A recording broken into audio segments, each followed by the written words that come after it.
This module covers the aircraft's electrical system, from sources and distribution of power to the operation of the system from a pilot's perspective.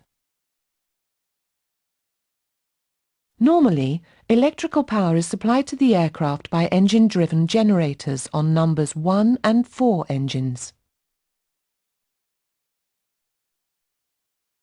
Electrical power on this aircraft is delivered through an automatic busbar system, which is made up of AC busbars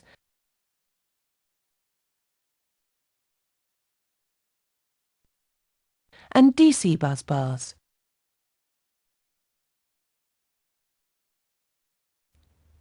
AC is converted into DC through transformer rectifier units. In addition, an APU generator or an external AC power supply can be used. External DC power can be used for engine starting. In this module we will cover the following, which you should read before continuing.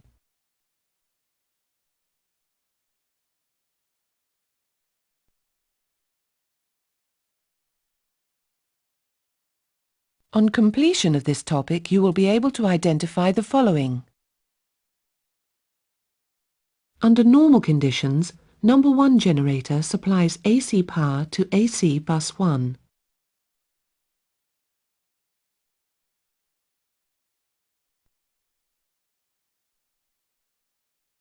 Number 4 generator does the same for AC bus 2.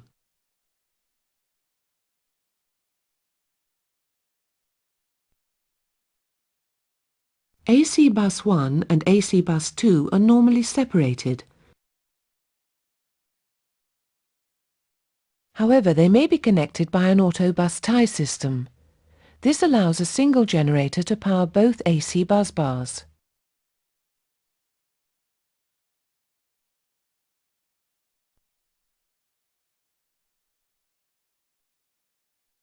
AC bus 1 powers the essential AC busbar, which then supplies the emergency AC busbar.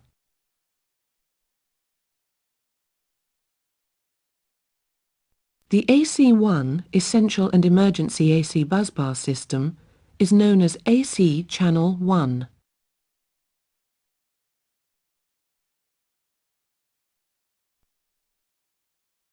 AC bus 2 forms AC channel 2.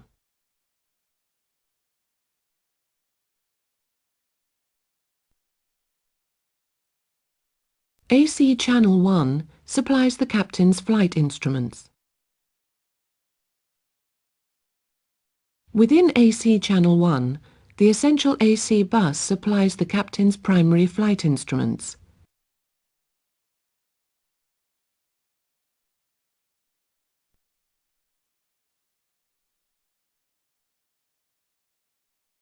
The emergency AC bus supplies the standby flight instruments, which are located on the captain's side.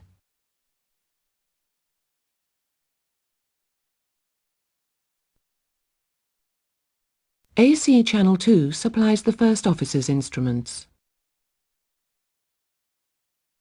A third AC generator is fitted to the APU.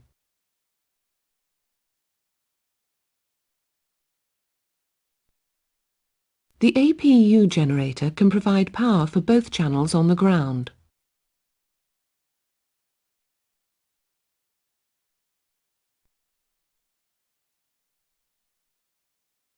However, the generator can only supply a single channel in the air because of cooling limitations. Priority is always given to channel 1 if both engine-driven generators fail. If only the APU generator is available in flight, why is priority automatically given to supplying power to AC channel 1 only? External AC power can also be used to supply the electrical busbar system.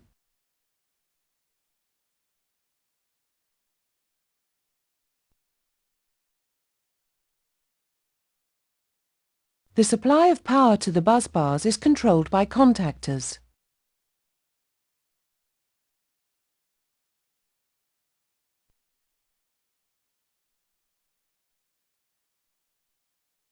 Through the automatic operation of the contactors, if two power sources are available within the aircraft, one will be used to supply each channel.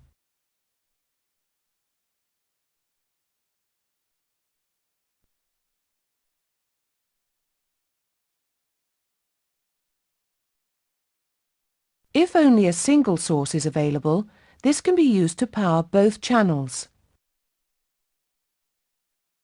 The exception to this is the APU generator, when it is being used in the air. The contactors are interlocked to make sure that no more than one AC power source can connect to a single bus bar at any time.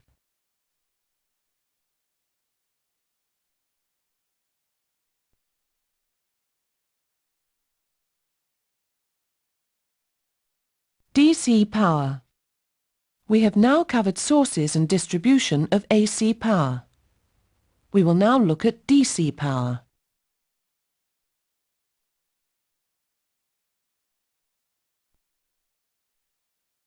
DC power is normally supplied by two transformer rectifiers, which are powered by the AC bus bars.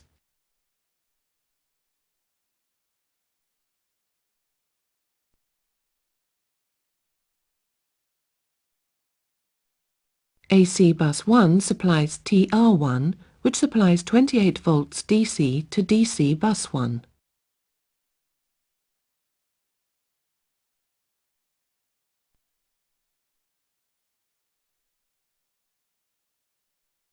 AC bus 2 powers TR2, which provides 28 volts DC to DC bus 2.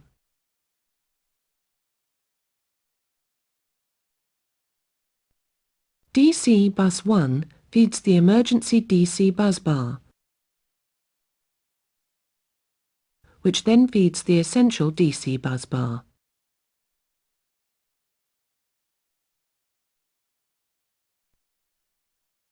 The four DC bus bars are normally connected to form a single bus bar, which is supplied in parallel from both TRs.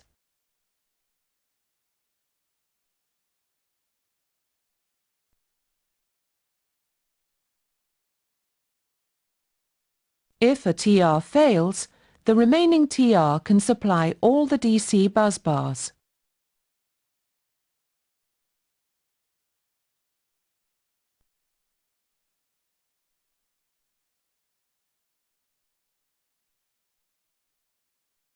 According to customer specification, either one or two 24-volt batteries may be fitted to the aircraft.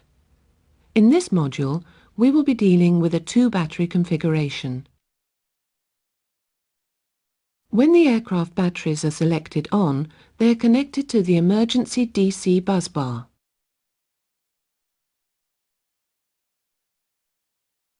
If the batteries are the only power source, the contactors to the other DC bus bars will remain open to prevent the batteries being overloaded.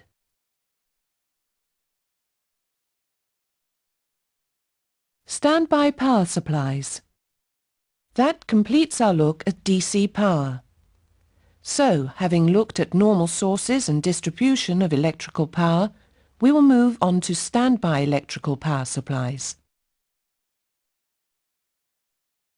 If the normal sources of power fail, a hydraulically driven standby generator can supply essential AC and DC power.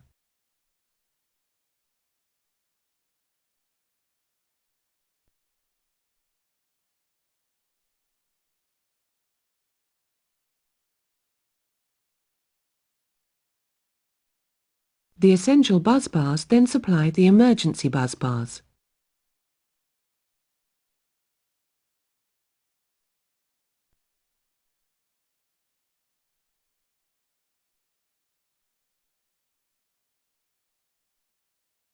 The standby generator operates automatically if power is lost to AC bus 1 and AC bus 2, provided that its control switch is set to arm and the green hydraulic system is fully pressurized.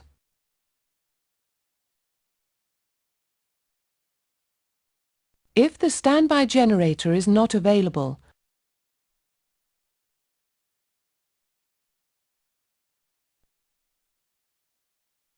and provided the standby inverter control switch is set to arm and the batteries are switched on, the standby inverter draws power from the emergency DC busbar to supply AC power to the emergency AC busbar.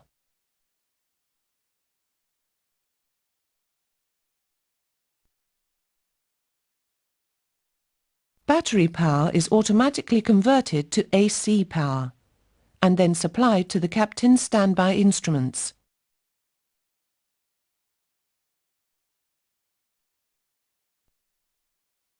This completes our review of the aircraft electrical system. The next topic will look at the components in more detail.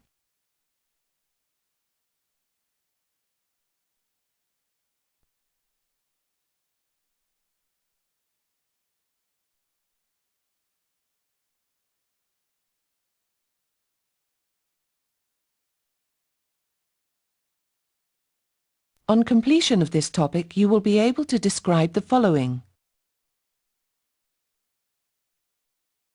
Each engine generator supplies 115 volts three-phase AC power at a constant frequency of 400 Hz and has a continuous power rating of 40 kVA. A constant speed drive unit maintains the constant frequency output throughout the engine power range, from idle to maximum power.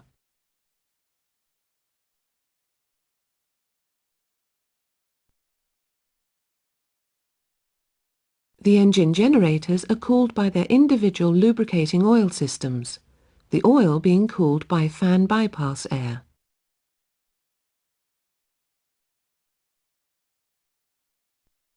The temperature of the oil system is monitored, and if it overheats, a warning is given.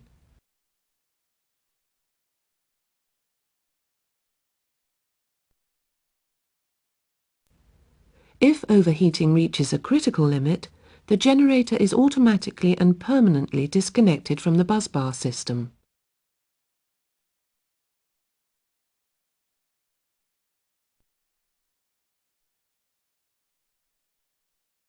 The APU generator is identical to the engine-driven generators, except that it does not require a constant speed unit, because the APU itself is running at a constant speed.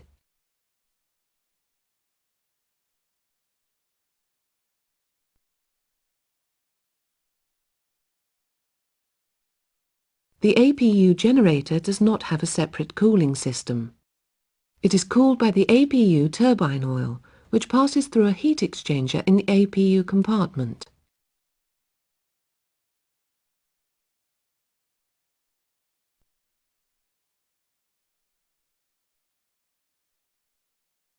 The APU cooling system is less efficient than the engine generator cooling system, and as a result, there are restrictions on the use of the APU generator in flight.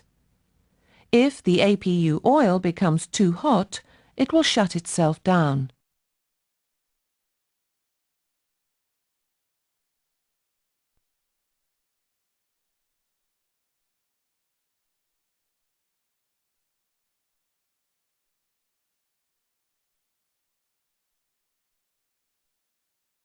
Each generator has its own generator control unit, which has two main functions.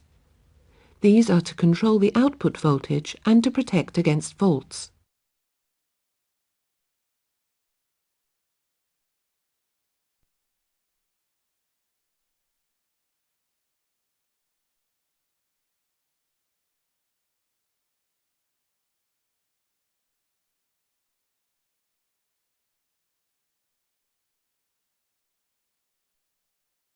The fault protection circuits monitor voltage, frequency and current.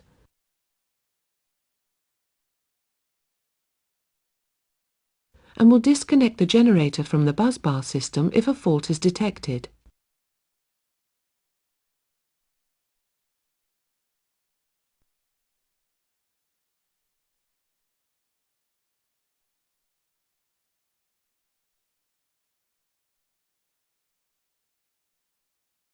External AC.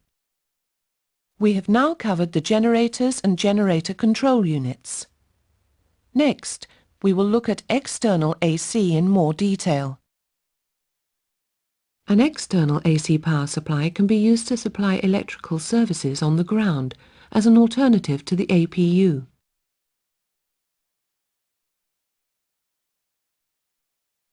The external AC source must be 115-200 volts, 3-phase 400 Hz constant frequency, with a power rating of at least 60 kVA or 40 kVA if engine starting is not required.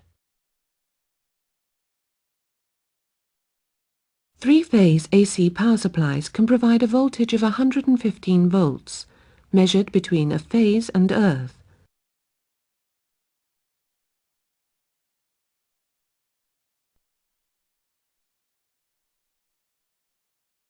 Or 200 volts measured between phases.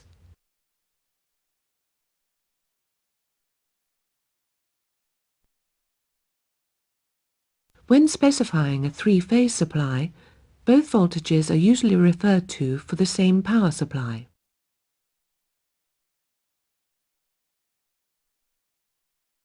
On this aircraft, we can only measure the phase-to-earth voltage on the flight deck. The measurement should read 115 volts.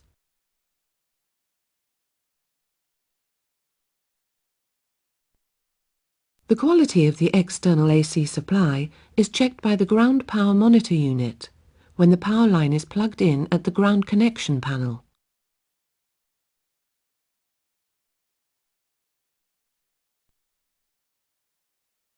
A green light will show the engineer that the supply is acceptable and can now be selected inside the aircraft.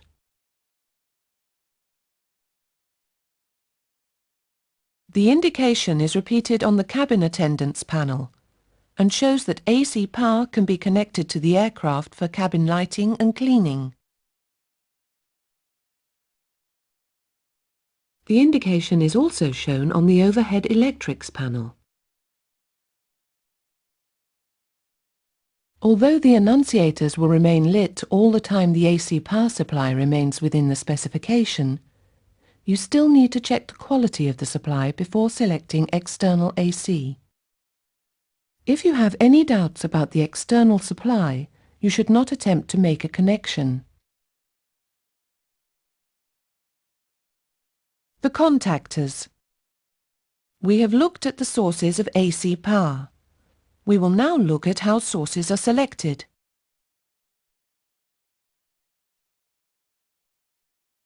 The AC busbar system uses 5 contactors which control the connection of AC power sources to the busbars.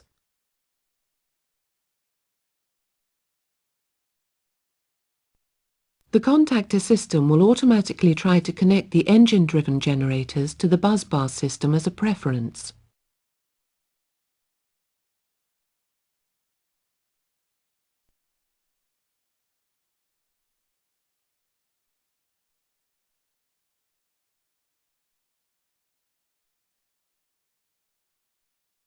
If only the engine-driven generators are available, the contactors will automatically select each engine generator as the reserve power supply for the other channel.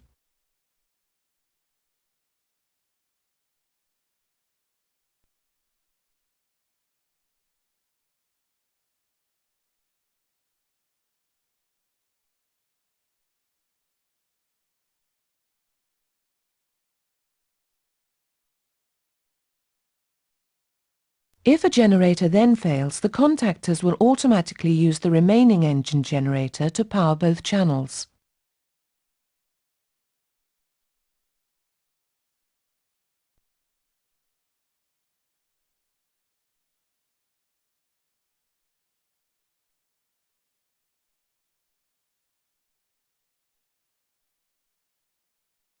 If the APU generator or external AC power is available, the contactors will automatically select this as the reserve power supply.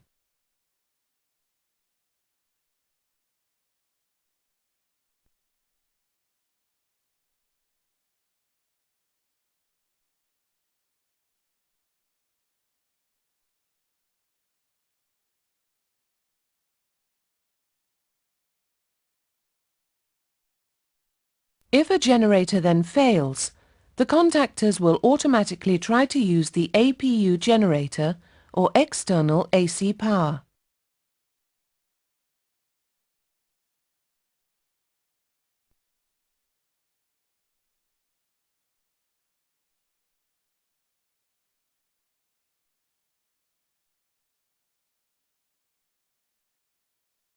Which generators are capable of supplying both AC bus 1 and AC bus 2?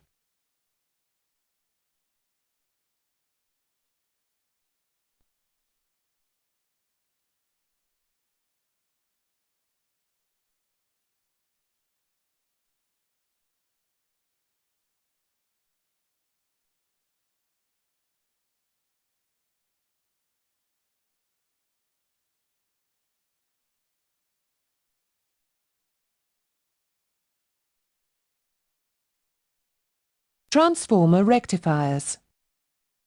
The contactors connect the various sources of AC power to the AC busbar system. Transformer rectifiers are used to convert AC power to DC power for the DC busbar system. The transformer rectifiers are connected to the AC busbars by contactors, which are remotely controlled by circuit breakers on the overhead panel.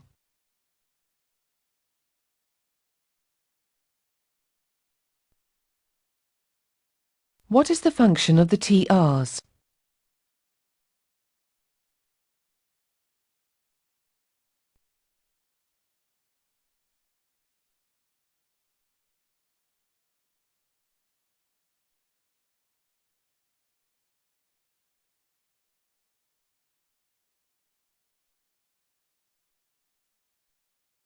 The TRs are connected to the DC busbars by automatic cutouts, which close when the TRs are operating normally.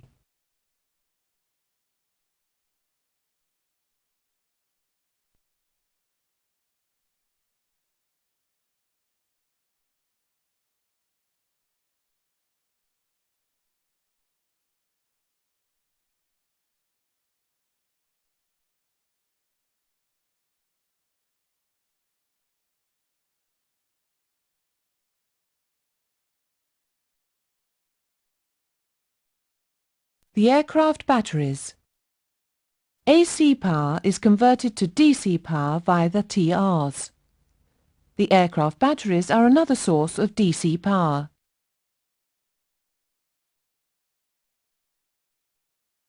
The aircraft batteries are connected to the emergency DC busbar by individually switched battery contactors.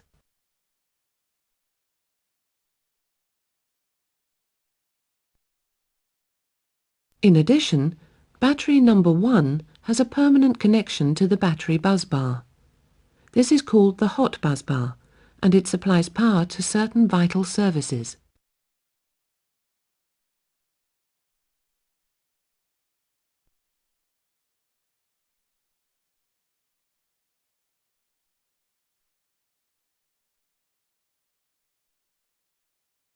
Battery voltage must be 23 volts or more before the DC busbars are energized.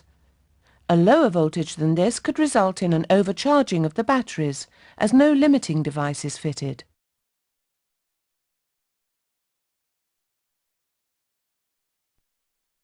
Battery charging is carried out by energizing the DC busbars from the TRs.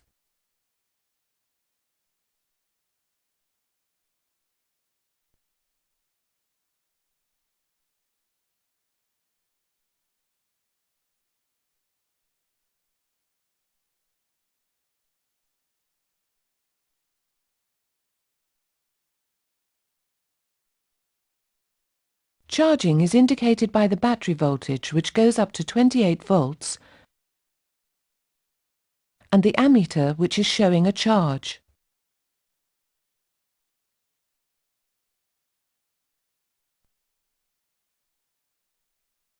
If the batteries are overcharged, they will heat up and could explode. This extreme situation is prevented by an automatic disconnect of the battery.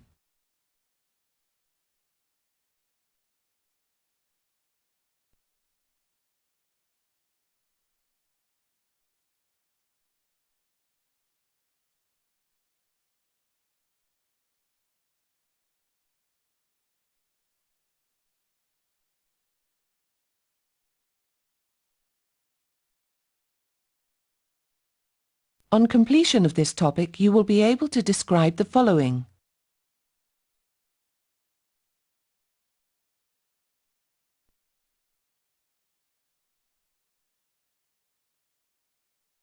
The standby generator supplies 115-volt three-phase AC power at a constant frequency of 400 Hz.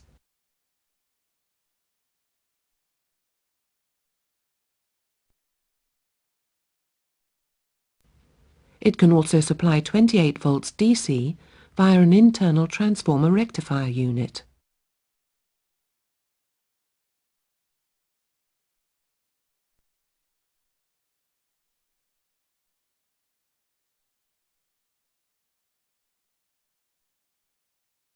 Where is the standby hydraulic generator powered from?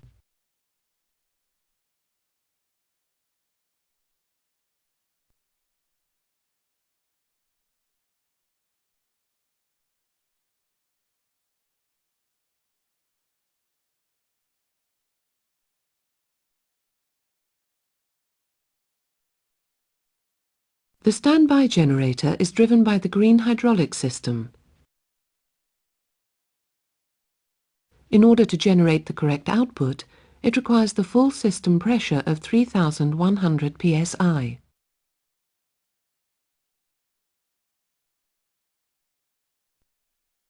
To ensure that this pressure is available, the green hydraulic surfaces will be isolated.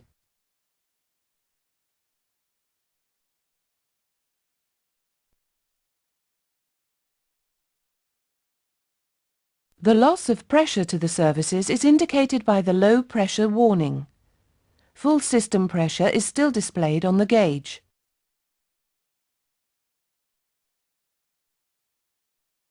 A generator control unit ensures that the voltage and frequency are correct before the standby generator is connected to the essential AC and DC busbars.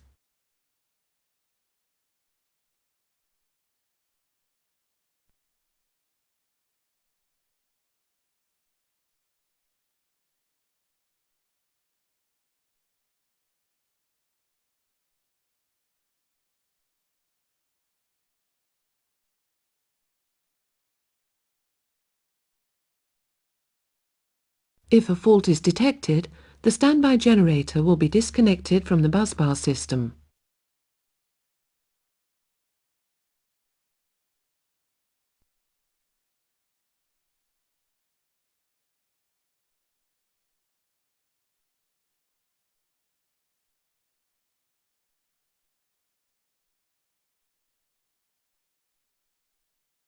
Standby inverter. If the standby generator is lost, the standby inverter is ready to maintain power to the emergency AC busbar.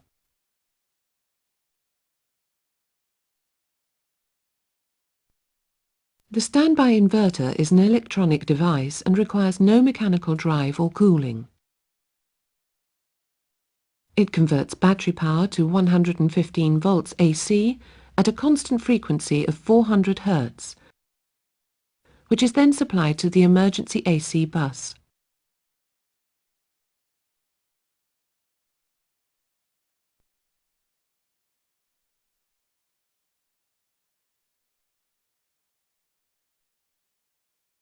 When two batteries are installed, the standby inverter will supply power for approximately 60 minutes.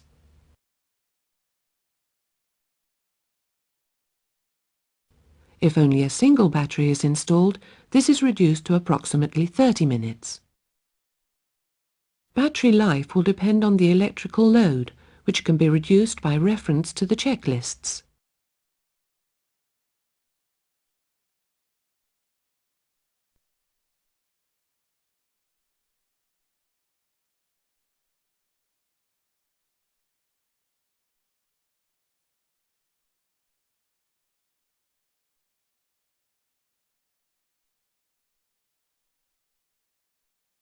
These are the electrical system limitations.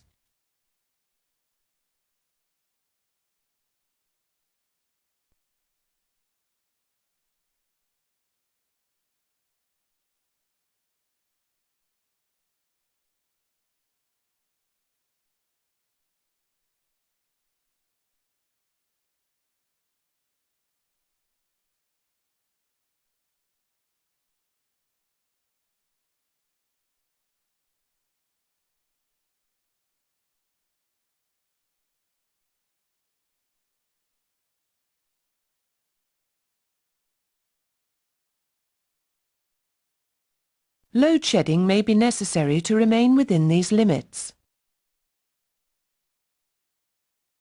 If, during flight operations, a system failure is accompanied by a circuit breaker operation, one attempt may be made to reset the circuit breaker if a reset is specified in the relevant emergency or abnormal procedure, or the system is operationally essential.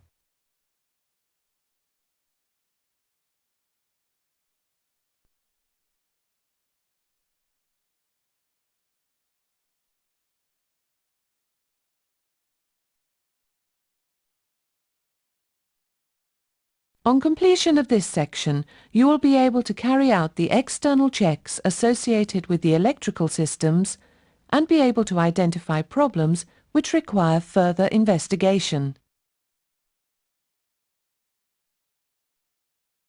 The Electrics pre-flight walk-round check involves checking the electrical equipment bay. Before checking the electrics bay, check that an external AC ground power supply is connected and switched on, or that the external AC panel is closed. Check that the DC ground power connector door is closed.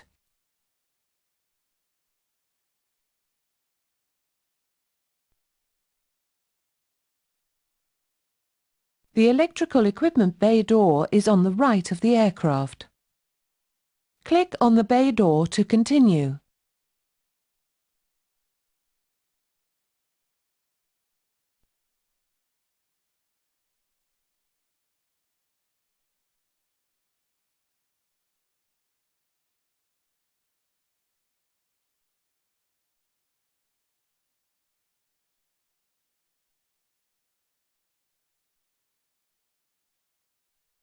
Inside the electrical equipment bay, check the condition of the batteries. They should be securely mounted and there should be no fluid leaks.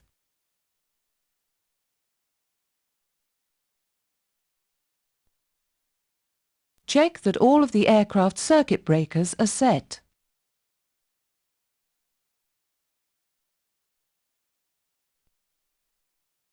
Check that the wheel spin test switch is set to the normal position. Check that all equipment in the bay is secure. Having completed the checks within the bay, check that the access door is closed.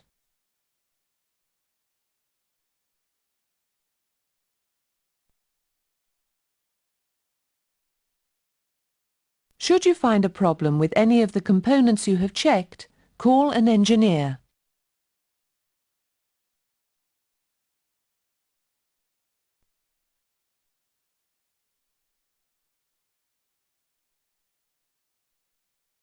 Initial checks describes the checks needed to make the aircraft safe before electrical power is applied.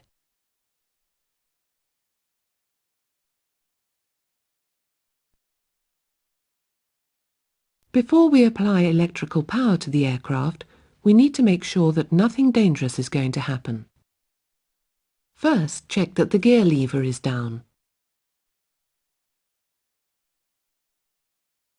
Make sure that the radar and transponder are both set to standby. Accidental transmissions by these devices can be harmful to anyone standing close to the antennas. Then check that the flaps lever agrees with the flap position noted on the walk-round check. Finally, make sure that all circuit breakers are set. We now look at applying power to the aircraft.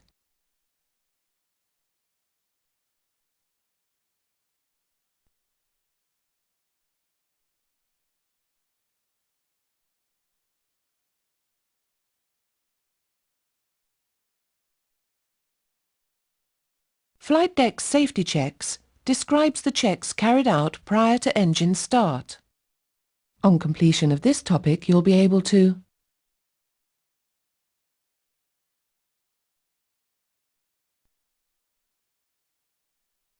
The first step in powering up the aircraft's electrical system is to turn on the battery master switches. Turn on the battery master switches.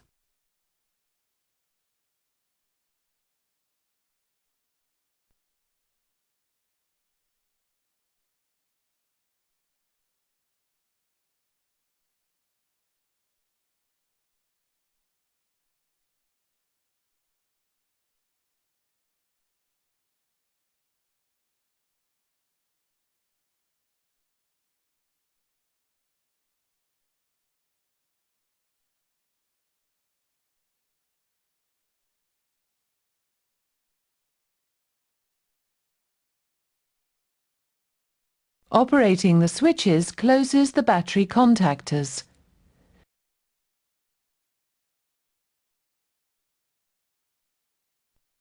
DC power is now applied to the emergency DC bus bar and through the standby inverter to the emergency AC bus bar.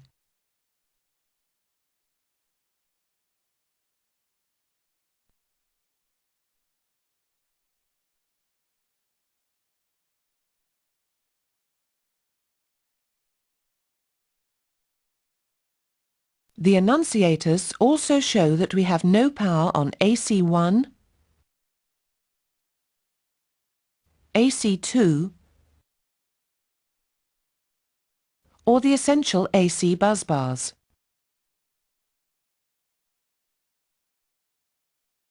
Why is the emergency AC off annunciator extinguished if we only have battery power available?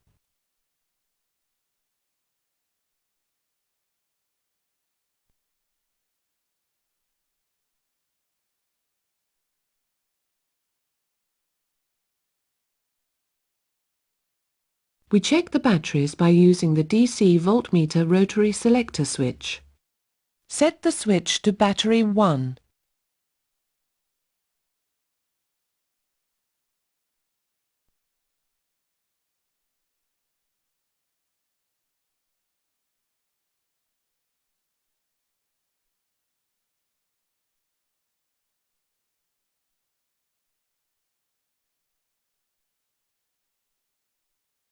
The DC voltmeter rotary selector switch is now in position. Read the voltage on the DC voltmeter.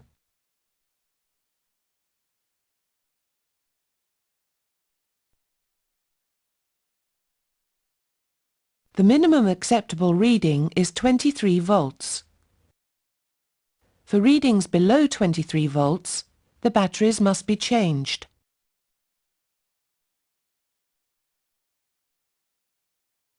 The battery no charge indicators will come on a short time after selecting the batteries on because they are discharging.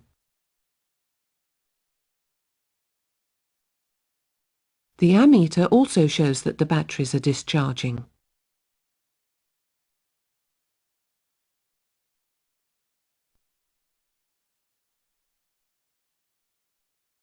We also need to repeat the procedure for battery 2. And then set the selector switch to off.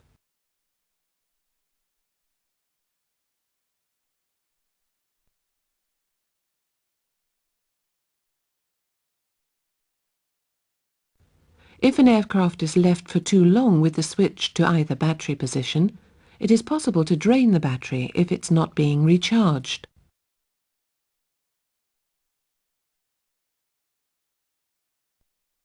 The next action is to check that the AC bus tie switch and the DC bus tie switch are both set to auto. What is the purpose of the AC bus tie system?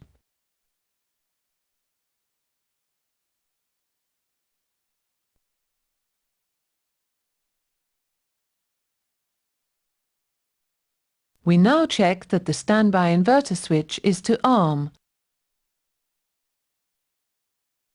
The emergency AC annunciator is out, and that yellow brake pressure is indicated at this power level.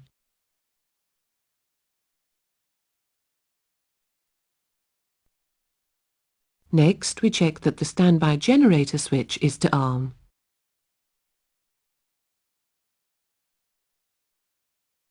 We have armed the standby generator. Why isn't it working yet?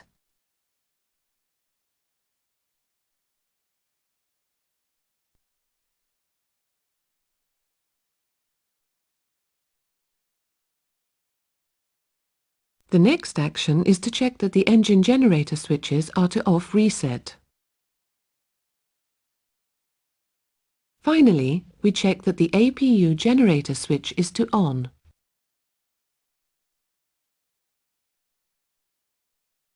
The aircraft is now at the emergency power level. In flight, these are the electrical instruments you would still have available. the standby attitude indicator, the captain's attention getters, some of the MWS warnings, the EGT gauges, the N2 gauges, the yellow brake pressure gauge, the number 1 needle and DME of the captain's distance and bearing indicator, the captain's VHF navigation and DME control panel. Although the standby altimeter is not an electrical instrument, it is also available at the emergency power level.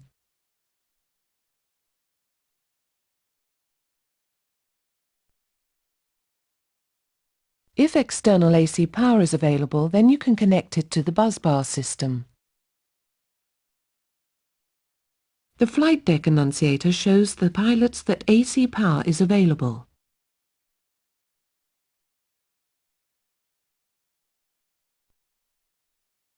The aircraft ground power monitor will check the quality of the external power source, but the pilots also need to check it before connecting external AC to the busbars. Use the volts frequency rotary selector switch to do this now.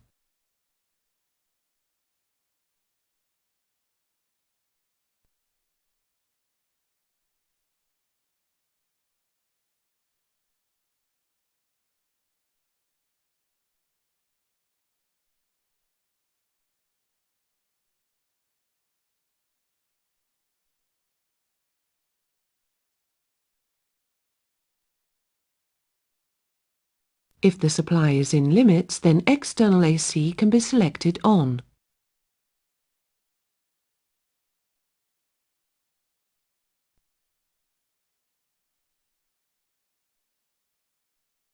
Observe when you turn the switch on that the switch returns to the central position. Select external AC to on.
Now that the system is powered up, all the warning lights have extinguished.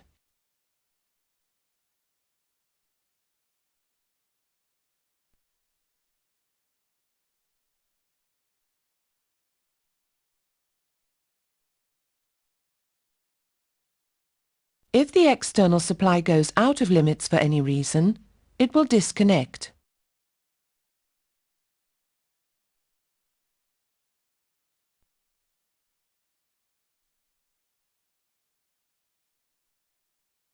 The external supply will then have to be replaced with an alternative power supply.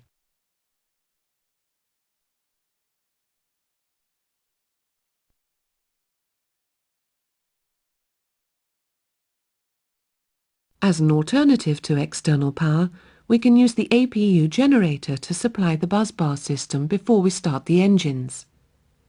Your choice of using external or APU power may be forced by company policy or airport regulations. Starting the APU will be covered in the APU module. We will assume that the APU has reached governed speed and that APU power is available. The APU generator will automatically connect to the busbar system. This is because we have previously selected it on.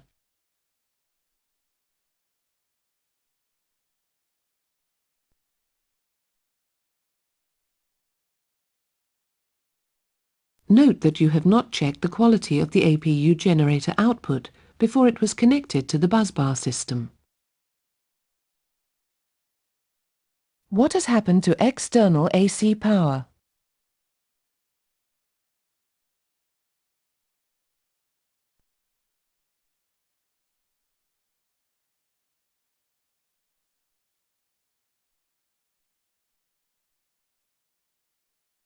The APU has taken over from external AC power, and this can be seen on the ammeter.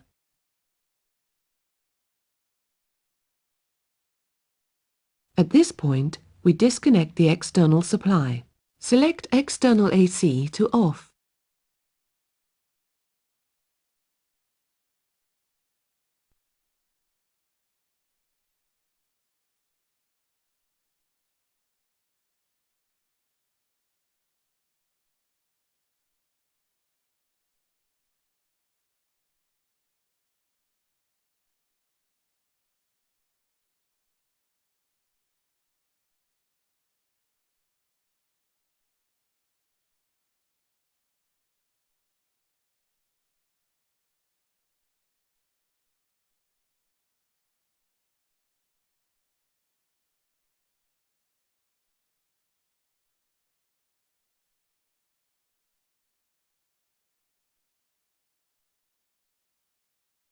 External AC can now be removed from the aircraft.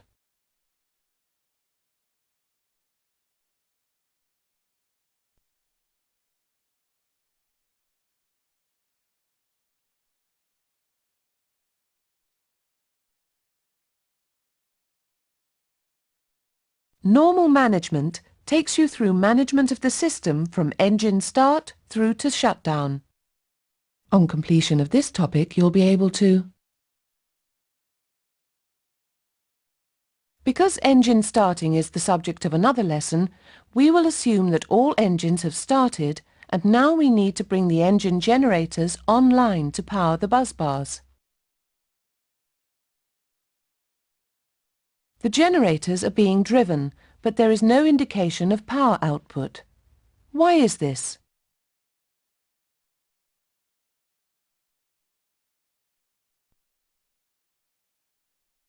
The function of the off reset position is to clear any faults detected by the GCU.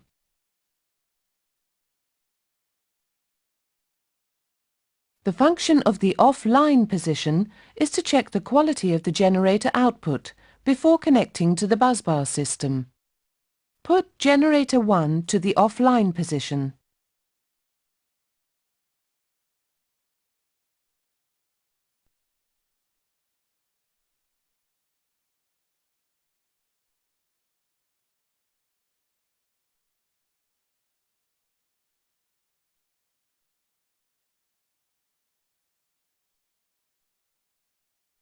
Now check the generator output on the AC meters. Check the output from generator 1.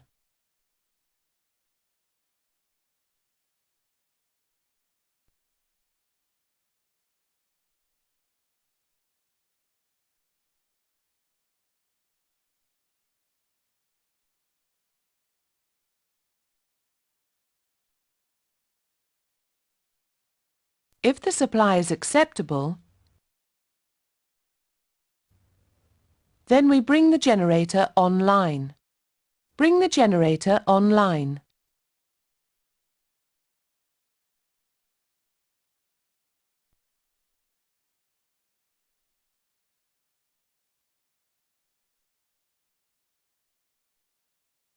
We repeat the actions for generator 4.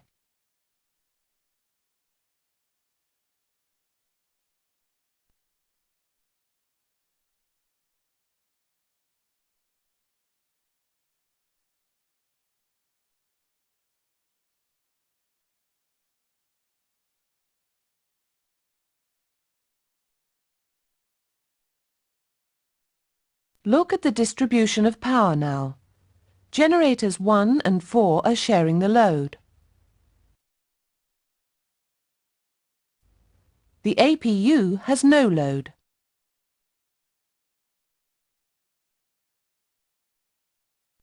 Although the APU generator is not supplying the bus bars, it remains connected in a reserve power mode. Depending on your airline policy or local performance considerations, the APU may be left on for takeoff and then shut down at some stage in the climb checks.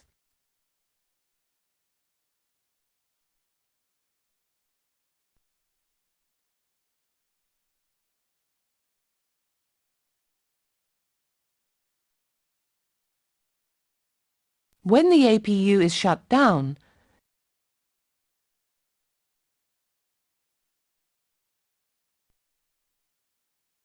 the APU generator offline annunciator does not come on because there is no power to the generator.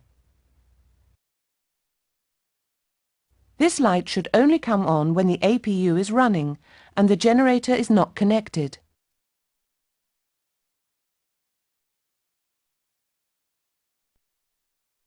The APU is restarted on the approach or on the ground depending on company policy. The APU generator control switch is still selected on, and so the generator will automatically connect as a reserve to the busbar system.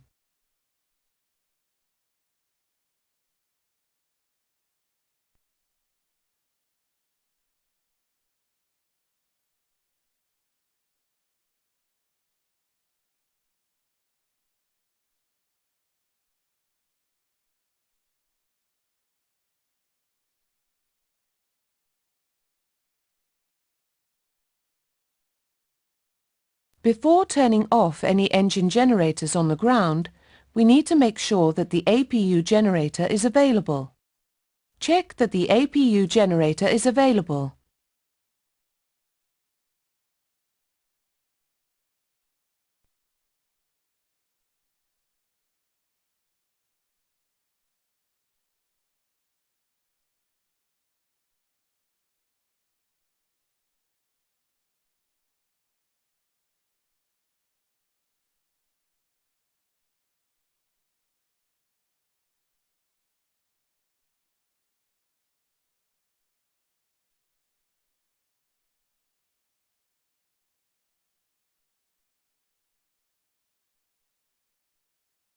We must also check that the flaps are not moving when we start switching power supplies. A power interruption could cause a flap fault.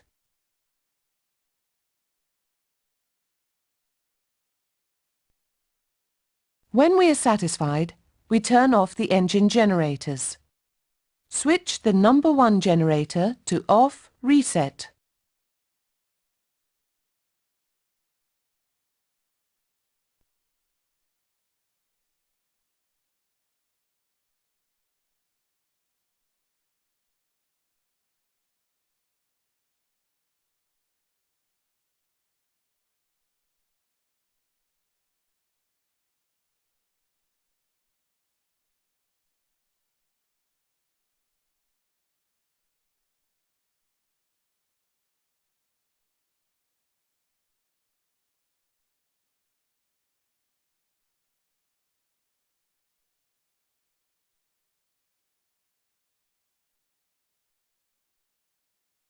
We now turn off the number 4 generator, so that the APU generator is supplying all electrical power.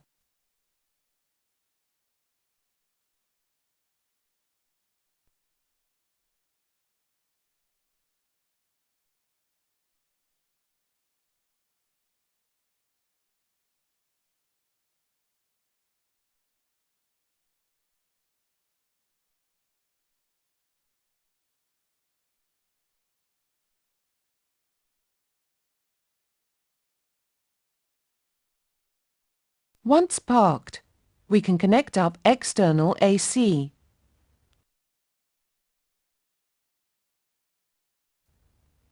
The quality must then be checked before external AC can be selected on. Check the quality of external AC.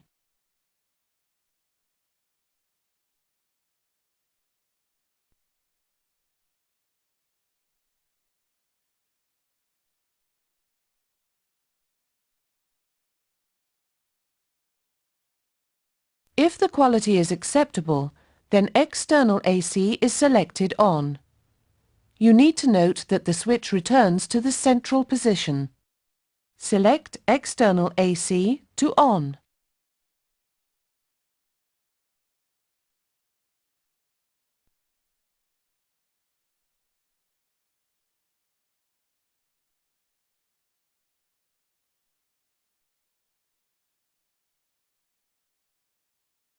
No indication is given that external power is connected and waiting in reserve. When we shut down the APU, external AC will automatically connect to the bus bars.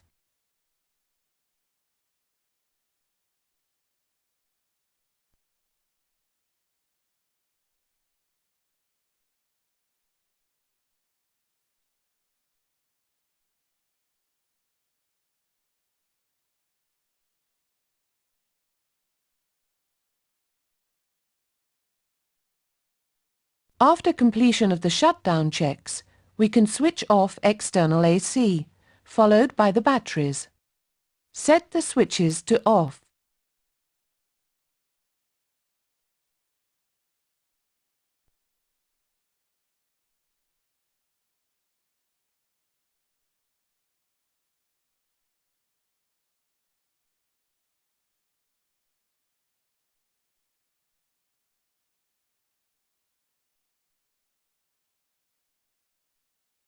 If power is needed in the cabin, external AC can be selected on at the cabin attendant's panel.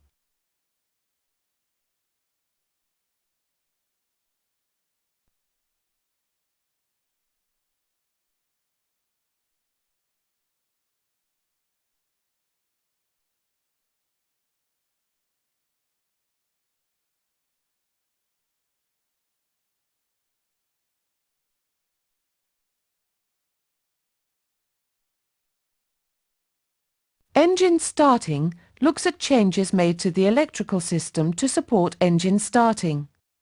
On completion of this topic, you'll be able to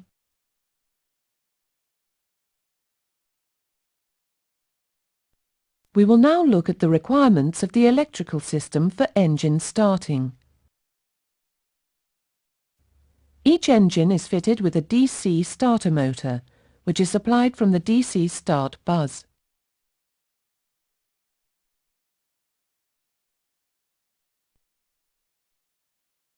The preference for powering the DC start bus is firstly AC power converted to DC power through the TRs,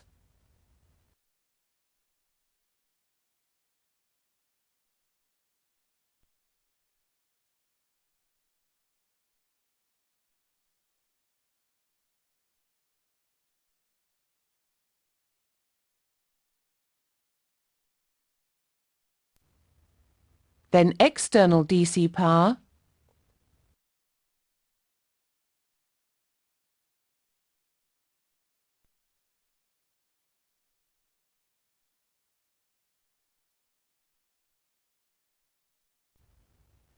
and then the aircraft batteries.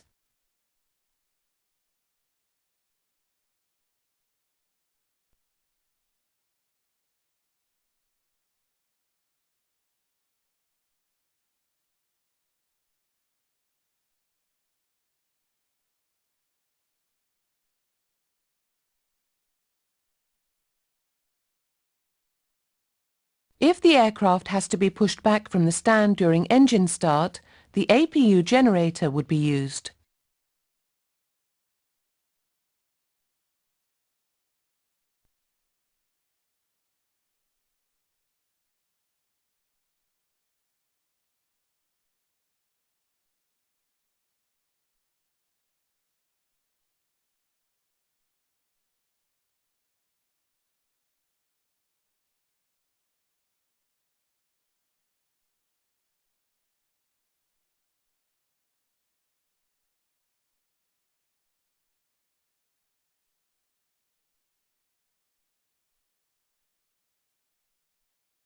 If the APU is used, then APU air must be off to reduce the load on the unit.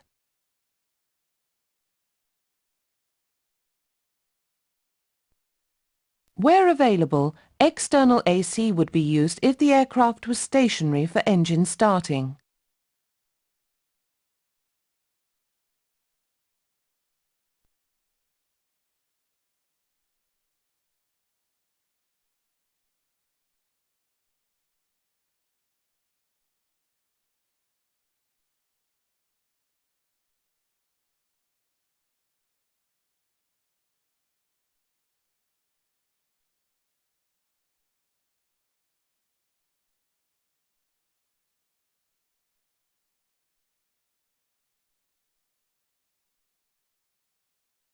To cope with the demands of starting, the external AC supply must be rated at a minimum of 60 kVA.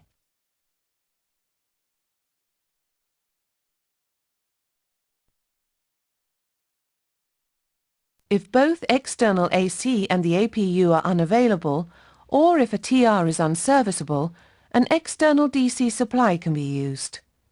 The external DC source must be 28 volts rated at 2000 amps.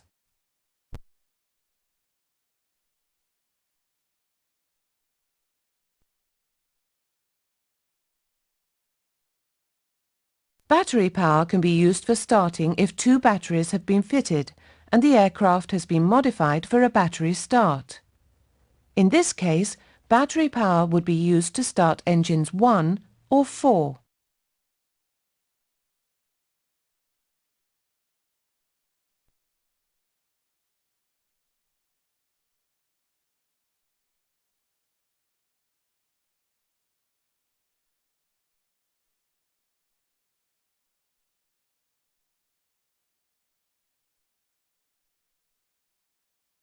The engine generators should then be used to cross-start the remaining engines. The N2 of the relevant engine must be at least 60% before we try to start the other engines.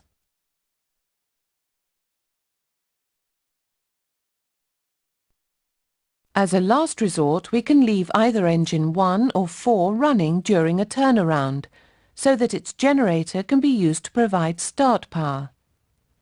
This is a potentially very hazardous procedure for ground personnel and should only be used if no other sources of power are available.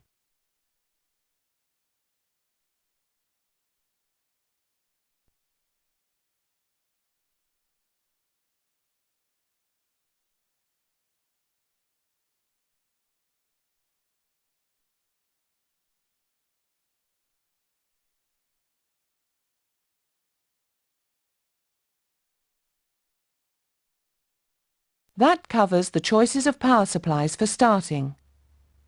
We will now look at the configuration of the system.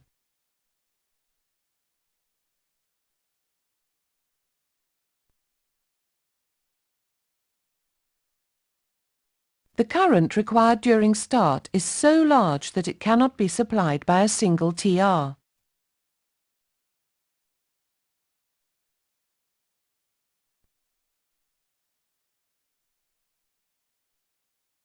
When AC power is used for starting, both TRs have to be serviceable.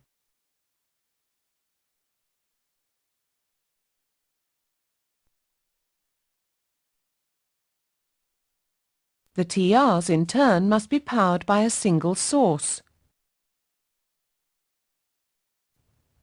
To ensure a balanced flow through the TRs.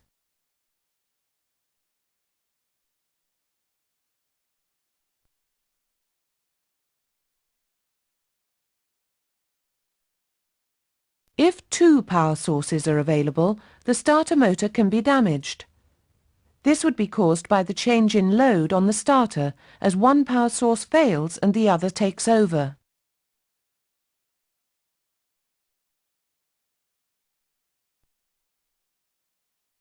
It is therefore the crew's responsibility to check that only one source is connected to the aircraft before engine starting.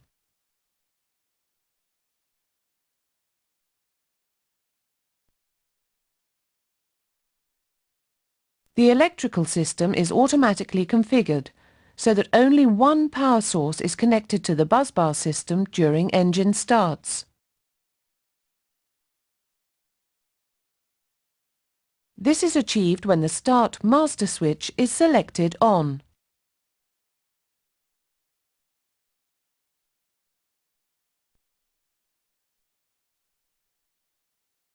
When the starter bus bar is powered, the white Start Power On light will illuminate.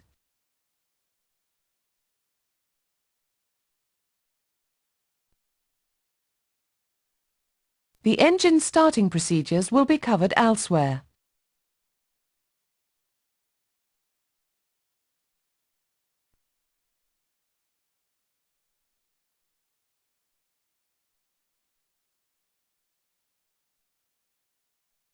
Here is the aircraft in flight with the system set up as you would normally expect to see it.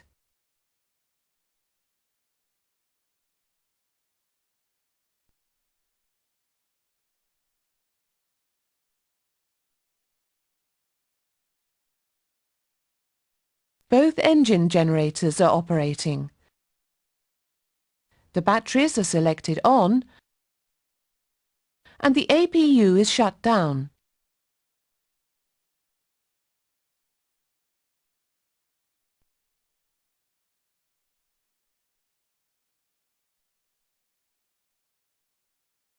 What would be our first backup if a generator was to fail?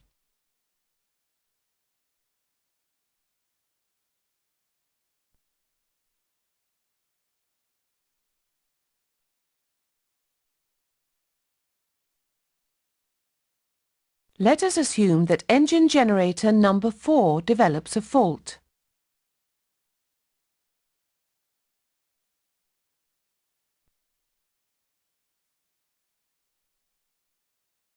The GCU will disconnect the generator from the bus bar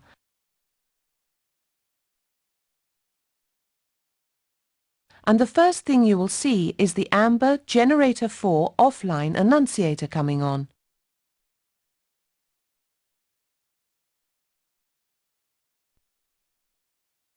Look at the number 1 generator ammeter. The entire busbar system is now being supplied by this generator.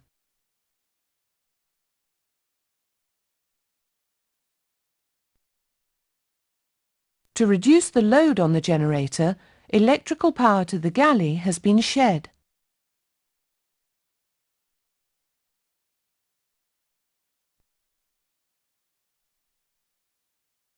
We can attempt to reinstate the lost generator by first checking that the AC selector switch is set to the engine 4 generator position, and then setting the control switch to off reset. Set the control switch to off reset.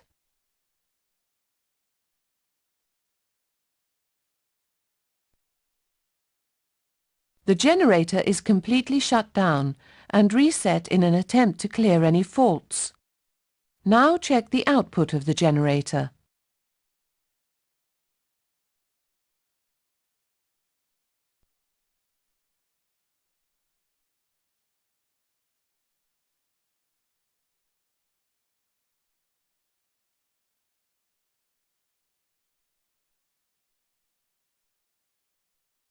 If the output is acceptable, the generator can be brought online.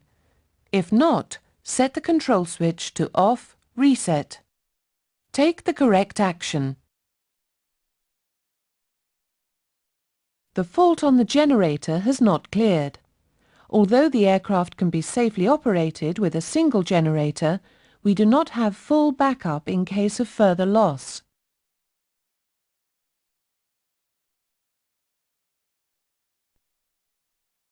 What additional power source can we use at this stage?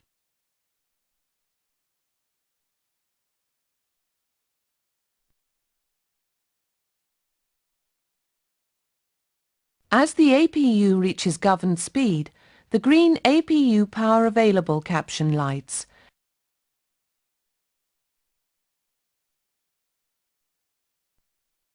and the APU generator is automatically connected to the bus bars.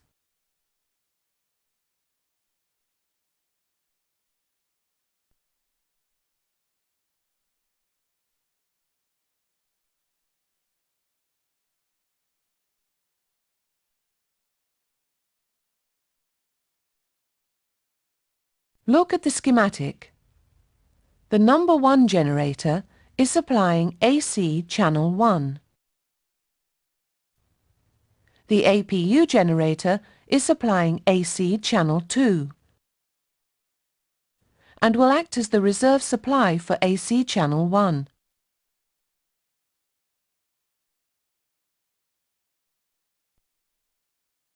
Dual generator operation has now been restored and both generators are sharing the load.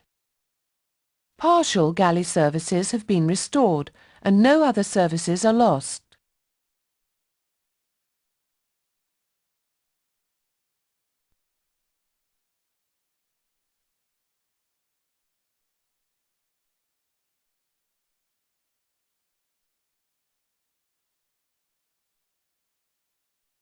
The aircraft is now being supplied by the number 1 generator and the APU generator because the number 4 generator is offline.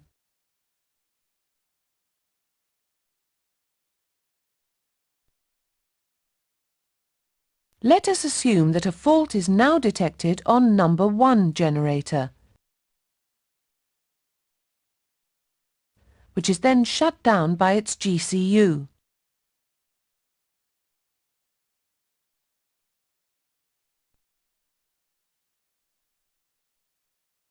The number 1 generator has failed.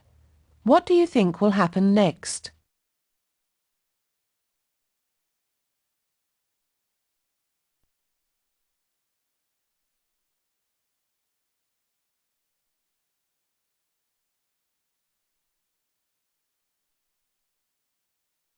The APU generator will switch from channel 2 to channel 1 in order to maintain power to the captain's flight instruments.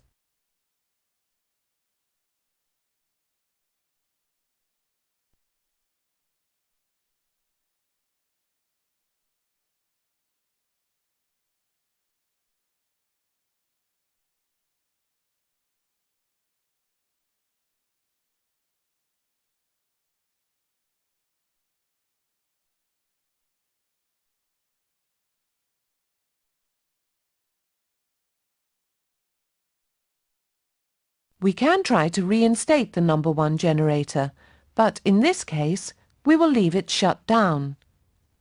We have now lost an AC busbar. Set the control switch to off, reset.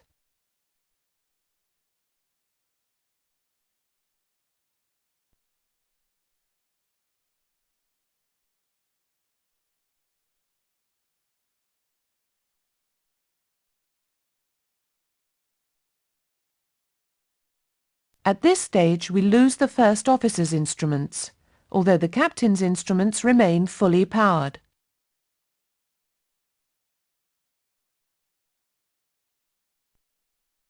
The APU is supplying AC channel 1 only, but TR1 is powering all the DC busbars.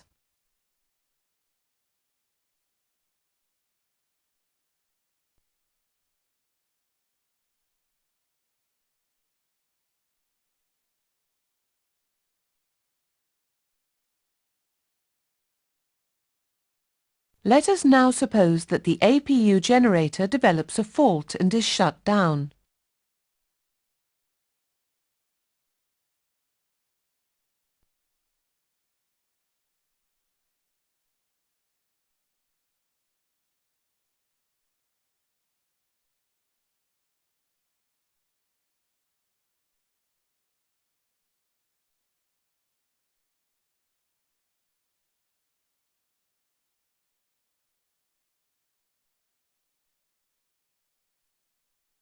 The APU generator offline caption has lit.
The remaining bus bar fail lights have come on, as we have no electrical supplies to AC bus 1 and TR1 cannot power the DC bus bars.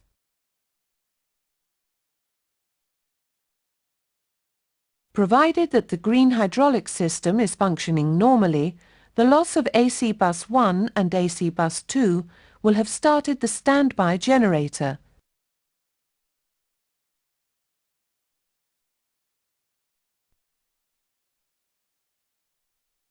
And the standby generator on annunciator will have come on.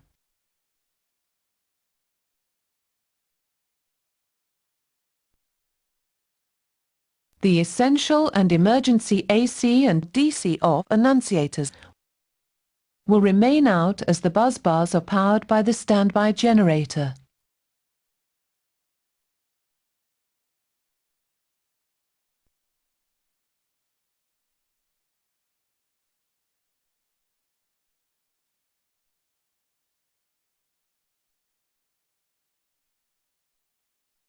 What other annunciators are now lit? Click on the new annunciators.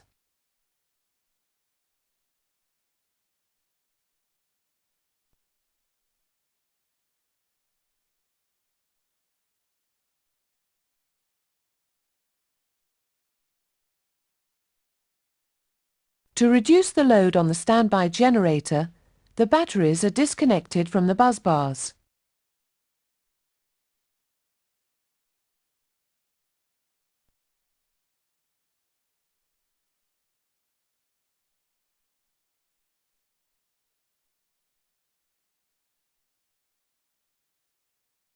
This can be seen by the zero flow on the battery ammeter and the battery voltage falling to its nominal 24 volts.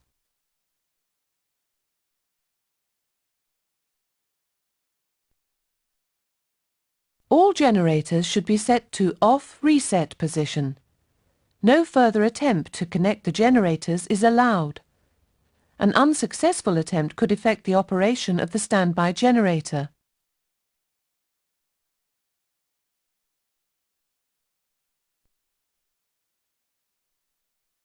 The APU generator cannot be used, so we shut the APU down. This saves fuel and also battery power.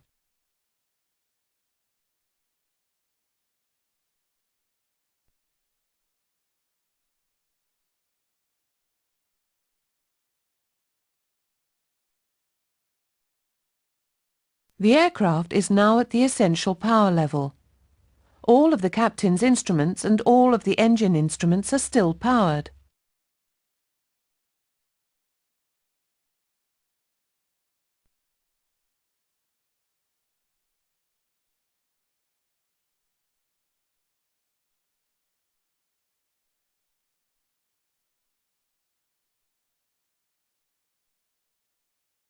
Let us suppose that the standby generator fails.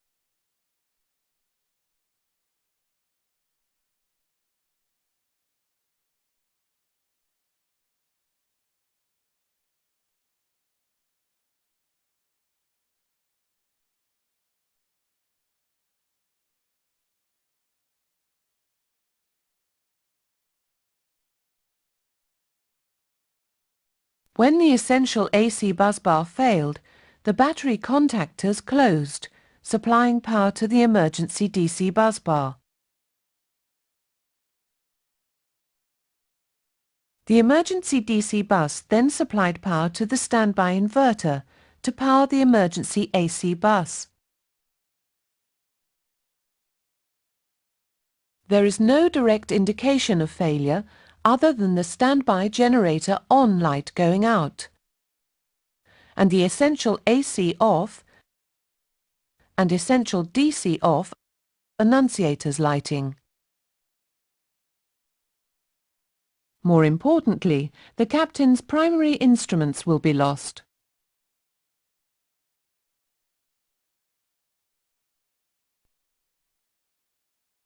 At the emergency power level, these are the instruments which are still working. The standby attitude indicator, the captain's attention getters, some of the MWS warnings, the EGT gauges, the N2 gauges, the yellow brake pressure gauge, the number 1 needle and DME of the captain's distance and bearing indicator, the captain's VHF navigation and DME control panel, standby altimeter.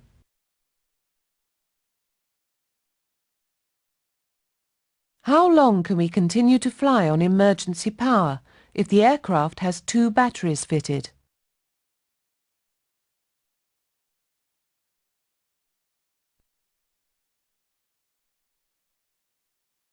As we have reached the emergency power level, we can now attempt to reinstate a generator, starting with the standby generator. Set the standby generator switch from arm to off.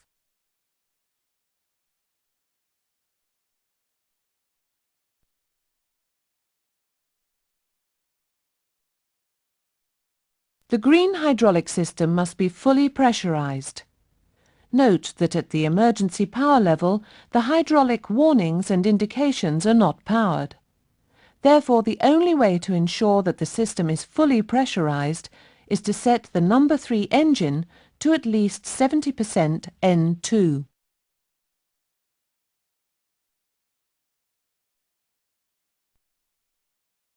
Now select the standby generator switch to override. If this is successful, the electrical system is back to the essential power level. Set the standby generator switch to override.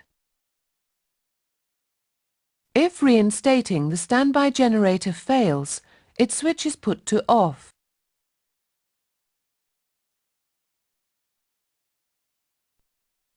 And an attempt would be made to regain the engine generators.